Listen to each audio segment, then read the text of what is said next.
కుంభకోణంలో ఉన్న సోమేశ్వర స్వామివారి ఆలయం చూపించాను కదా. ఆలయం నుండి బయటికి రాగానే లెఫ్ట్ సైడ్ కి సారంగపాణి స్వామివారి ఆలయం అని కనిపిస్తుంది.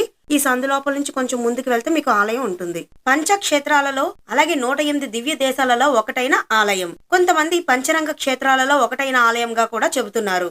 కుంభకోణంలో ఉన్న అతిపెద్ద విష్ణు ఆలయం. 12 సంవత్సరాలకు ఒకసారి కుంభకోణంలో జరిగే మహామహోత్సవంతో 5 విష్ణు ఆలయాలు అనుసంధానించబడి ఉన్నాయి. అందులో ఈ ఆలయం ఒకటి. శ్రీ మహావిష్ణువు కోమలవల్లి అమ్మవారిని వివాహం చేసుకోవడానికి వైకుంఠం నుంచి ఏనుగులు గుర్రాలు లాగే రథంతో ఇక్కడికి వచ్చారు. అందుకే ఇక్కడ ఆలయ నిర్మాణం ఆ రథాన్ని పోలి ఉంటుంది. ఆ శ్రీ మహావిష్ణువు దివి నుంచి భువికి దిగి వచ్చేటప్పుడు ధనుర్బాణాలు ధరించి వచ్చారు. అందుకే ఇక్కడ మూల విరాట్ చేతిలో ఉత్సవమూర్తుల చేతిలో విల్లు ఉంటుంది. సారంగి అంటే విల్లు, పాణి అంటే చెయ్యి.